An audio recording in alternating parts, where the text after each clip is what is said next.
Hai, aku Nicole. Aku dibesarkan di kota kecil. Ya kalian, kota di mana semua orang mengetahui bisnis semua penduduknya. Jangan biarkan penampilan cantik dan sifat femininku membodohimu. Karena aku adalah orang yang tangguh. Tapi sahabatku Dominic, dia membiarkan orang menginjak-injaknya. Dan itu sungguh membuatku kesal. Aku selalu berusaha sekuat tenaga untuk melindunginya. Tapi aku gak pernah menyangka akan kehilangan dia sebagai sahabatku. Dominic dan aku sudah berteman sejak TK. Cewek lain sedang mengejek kuncirnya. Jadi, aku langsung ke sana dan mendorongnya ke dalam kubangan berlumpur yang menyebabkan dia menangis. Dominic memberiku tatapan paling manis dan dengan malu-malu mengucapkan terima kasih. Setelah itu kami jadi nggak terpisahkan. Kami berjanji kelingking satu sama lain bahwa kami akan selalu ada untuk melindungi satu sama lain.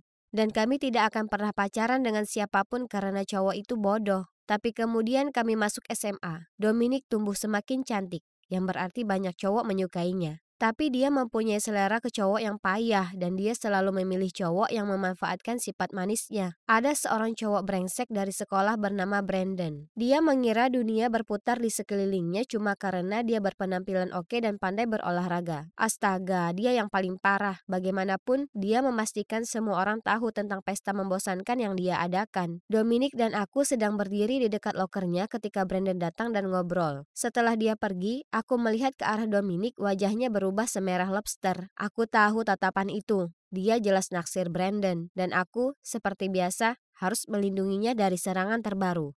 Aku mengatur semuanya untuk bertemu Dominic di pesta. Aku datang dan menemukannya berdiri di sudut mengobrol dengan Brandon. Aku langsung menghampiri mereka dan mulai membicarakan hal-hal aneh seperti betapa indahnya cuaca saat itu. Dominic memperhatikan tingkah anehku, jadi dia meminta Brandon mengambilkan kami minuman lalu bertanya ada apa. Ku bilang, apa kamu tidak tahu bagaimana dia memperlakukan cewek sepertimu?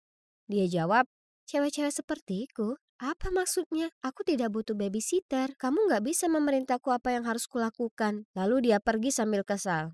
Terserahlah, dia bisa saja seperti itu. Aku mencoba melindunginya dari seorang cowok karena suatu alasan. Dia nggak perlu bersikap kasar tentang hal itu. Aku nongkrong dengan beberapa teman sekelasku yang lain tapi terus memperhatikannya. Dia baru saja meninggalkan sisi Brandon, dan aku memperhatikan bagaimana dia terus mengambilkan minuman untuknya. Saat dia hampir terjatuh dan terkikik karenanya, aku tahu dia sudah cukup mabuk.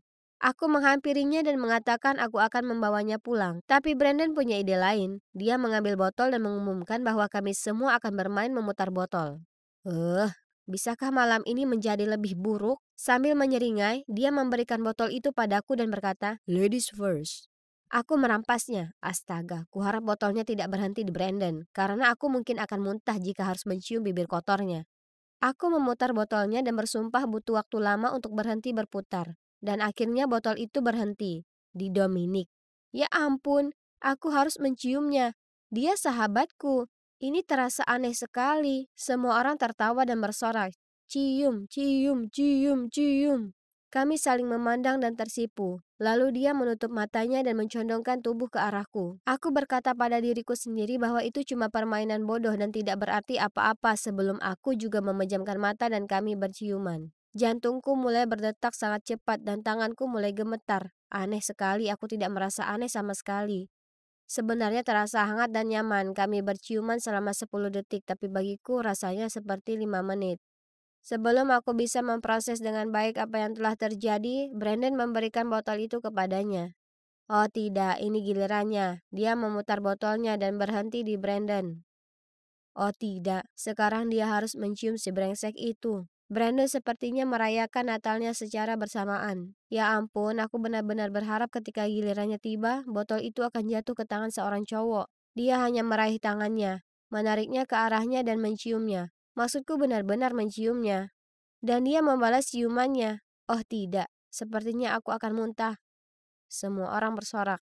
Ya, kecuali aku, tentu saja. Mereka tidak mau berhenti berciuman, jadi aku menariknya menjauh darinya dan mengatakan kepadanya bahwa itu sudah cukup. Tapi dia membuatku tersentak dan memberitahuku bahwa mereka baru saja mulai. Lalu dia terus menciumnya. Kemarahan menyulutku. Jadi aku meraih Brandon dan meninju wajahnya. Semua orang meneriakiku, termasuk Brandon yang menjelaskan kalau aku harus meninggalkan pestanya yang membosankan. Aku menatap Dominic tapi dia mengalihkan pandangan dariku. Lalu aku melihat Brandon merangkul bahunya. Setelah itu, aku pergi tanpa mengucapkan sepatah kata pun. Aku marah, terutama terhadap Dominic. Dia adalah sahabatku, tapi dia memilih untuk tetap bersama si brengsek itu daripada aku. Yang lebih membingungkan lagi, aku tidak bisa berhenti mengingat ciuman kami berulang kali dalam pikiranku. Aku pernah pacaran dengan cowok sebelumnya, tapi aku belum pernah merasakan seperti itu saat mencium mereka. Bersamanya rasanya seperti ada kupu-kupu di perutku. Aku nggak mempunyai perasaan terhadap sahabatku. Aku suka cowok, kan? Suasana hatiku semakin memburuk keesokan harinya di sekolah. Aku sedang minum kopi di kantin ketika aku mendengar beberapa cewek di belakangku membicarakan bagaimana Dominic tidur dengan Brandon tadi malam. Aku sangat kaget. Aku akhirnya menjatuhkan kopiku karena kaget. Mungkin aku salah dengar. Jadi aku tanya cewek-cewek itu apakah itu benar? Dan mereka semua jawab iya. Saat itu aku hanyalah wadah kosong tanpa kebahagiaan tersisa di dalam diriku. Saat aku melihat Dominic di koridor, dia melambai ke arahku tapi aku pergi begitu saja. Beberapa minggu berikutnya semuanya jadi sangat buruk. Aku nggak bisa tidur, makan, atau berkonsentrasi pada apapun. Yang terpikir olehku hanyalah hubungan Dominic bersama Brandon, dan itu membuat hatiku sakit. Aku merindukan senyumnya, tawanya, dan betapa bahagianya dia membuatku. Yap, akhirnya aku sadar kalau aku punya perasaan terhadap sahabatku. Tapi dia jatuh cinta pada orang lain. Aku mencoba yang terbaik untuk move on, jadi aku mulai pacaran dengan cowok bernama Clay. Dia cukup manis dan cowok yang sangat baik. Clay sangat hebat, tapi aku sangat merindukan Dominic. Lalu suatu hari ketika Clay sedang berada di tempat belajarku, ada ketukan di pintu. Aku kaget sekali. Aku membuka pintu dan melihat Dominic berdiri di sana. Aku nggak tahu bagaimana harus bereaksi. Sebagian dari diriku sangat senang melihatnya, tapi dia membuatku sangat sakit hati. Jadi aku tiba-tiba berkata, apa yang kamu mau? Nicole, tolong dengarkan aku. Aku sangat menyesal atas apa yang terjadi di pesta Brandon. Aku sangat merindukanmu dan ada hal lain yang perlu kukatakan padamu. Aku nggak bisa menghadapinya sekarang. Aku masih merasa sangat terluka, jadi aku menyuruhnya pergi. Lalu aku masuk ke dalam rumah dan meninggalkannya di luar. Kemudian aku menerima pesan dari Dominic. Hai Nicole, aku benar-benar minta maaf atas segalanya. Aku bukan teman yang baik bagimu. Kamu berusaha melindungiku, tapi aku nggak menghargainya. Aku sangat bodoh. Sekarang aku menyadari bahwa kamu adalah hal terbaik yang ada dalam hidupku. Aku mencintaimu, Nicole. Tapi aku mengerti sekarang kita tidak ditakdirkan untuk bersama. Kuharap Clay membuatmu bahagia. Sahabatmu, Dominic. Dominic mencintaiku. Dia juga mencintaiku. Aku harus menemuinya segera. Jadi aku berlari ke rumahnya, tapi saat aku sampai di sana, rasanya seperti dunia akan kiamat. Dia tidak ada di sana. Tapi tidak cuma itu, rumahnya kosong. Aku mencoba menelponnya tapi nomornya tidak ada lagi. Tetangganya memberitahuku bahwa ayah Dominic mendapat pekerjaan baru sehingga mereka semua bergegas pergi. Dan dia tidak tahu kemana mereka akan pindah. Dan cuma itu, Dominic telah menghapus dirinya dari hidupku. Aku bahkan tidak punya kesempatan untuk menyatakan perasaanku padanya. Aku cuma duduk dan menangis.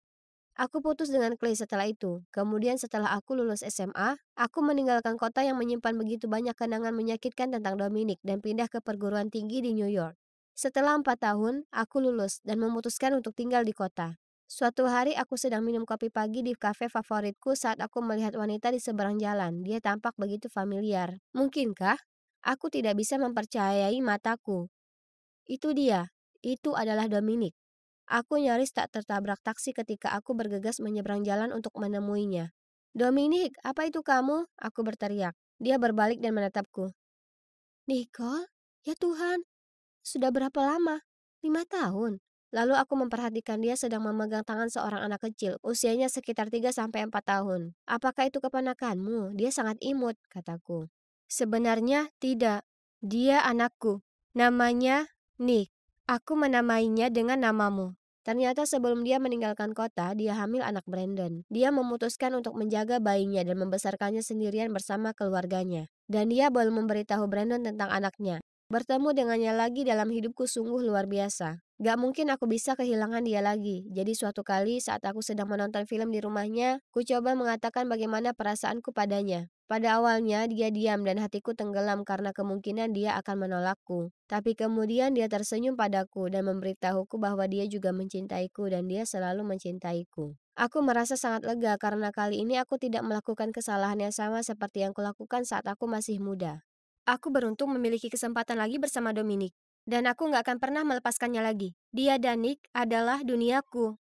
Kesalahan kita tidak menentukan siapa diri kita sebenarnya. Namun kesalahan itu ada untuk kita pelajari sehingga di masa depan kita lebih mampu membuat pilihan yang tepat. Meski terdengar klise, menurutku cinta sejati akan selalu menang pada akhirnya. Itu pasti berlaku untukku.